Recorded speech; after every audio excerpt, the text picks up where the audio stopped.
Let me just quickly switch because we're all talking about transmission. And Dr. Niu, I'll go to you. I'm trying to get a medical perspective on this. The director of the Beijing Center for Disease Prevention and Control has made the claim that COVID could have arrived in the Chinese capital of Beijing via a letter mailed to someone there from Canada on January 17th. I think it was in the mail for about 4 or 5 days.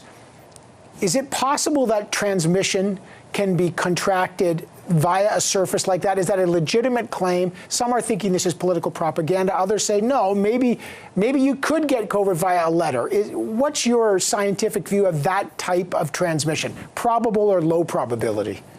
I can't really comment on the report that you're referring to. What I can say, obviously, based on what we're seeing here in Canada and around the world, is that the main mode of transmission, as we know, is through the air. Obviously, respiratory droplets at the beginning we recognized were important, but then as the science evolved, we're now, I think, everyone's very live to the fact that very fine aerosols can linger in the air. It's like cigarette smoke, and so sort of the role of aerosols in terms of transmission has certainly been recognized as a very key mode of transmission. That's why we're looking at other preventive measures such as the use of a proper, well-fitted, face mask as well, in addition to vaccination and so on. So not much more to say about that report. I think we know where the science is in terms of the main mode of transmission. Okay, and I just want to be clear, just because people might think, oh gosh, I've opened my mail.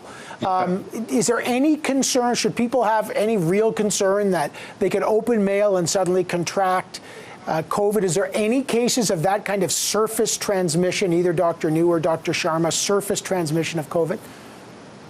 Well, Dr. maybe I could start that certainly we recognize at the beginning that, there's always something called fomites, or the fact that, if you were to have, let's say, the virus on your hands because, let's say, you coughed into your hand instead of your elbow, as we all know, that's a good thing to do.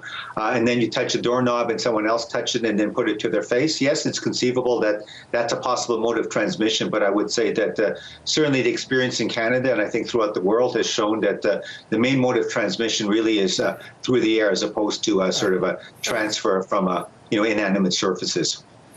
Dr. Sharma, do you want to comment? Does it transmit through like a piece of mail? If after 4 or 5 days in the mail, could the virus still be transmissible?